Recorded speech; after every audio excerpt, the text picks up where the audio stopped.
Bon, comment prier? Alors là, tout est indiqué, c'est simple.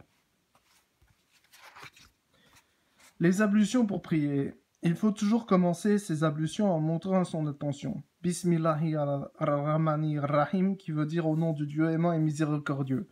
On commence par se laver les deux mains jusqu'au poignet 3 fois.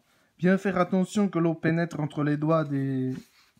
Se laver la bouche avec de l'eau en passant les doigts sur les dents. Le faire 3 fois de suite. Se nettoyer les narines en y introduisant de l'eau avec la main droite. Le faire 3 fois de suite. Se laver 3 fois le visage sans oublier le menton et les oreilles.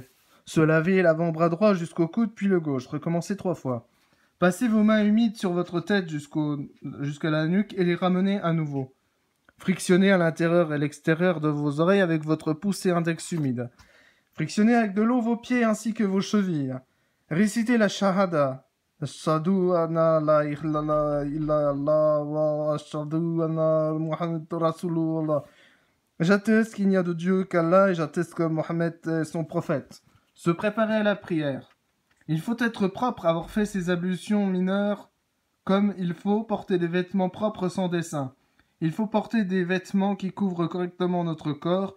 Les filles portent des vêtements amples couvrant l'ensemble du corps sauf le visage et les mains.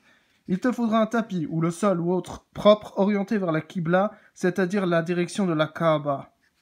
Il faut avoir l'intention de faire une prière précise. Takbiratul ihram.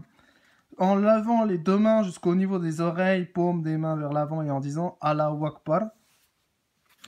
À partir de ce moment, tu es entré en communication avec ton Créateur. Il faut penser à lui seul, te concentrer sur ce que tu dis et ne penser qu'à la prière. Aucun geste ni parole ne sont permis en dehors de ceux de la prière.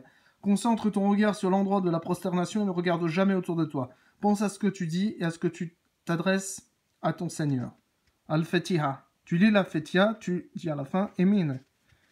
Une sourate, tu lis une sourate, tu t'inclines ruku, tu t'inclines tout en disant Allahu Akbar, jusqu'à ce que tu arrives à avoir le dos parallèle au sol en étant bien droit, en posant tes mains sur les genoux. Là, tu dis 3 fois Subhanallah Rabbiyad Ladime.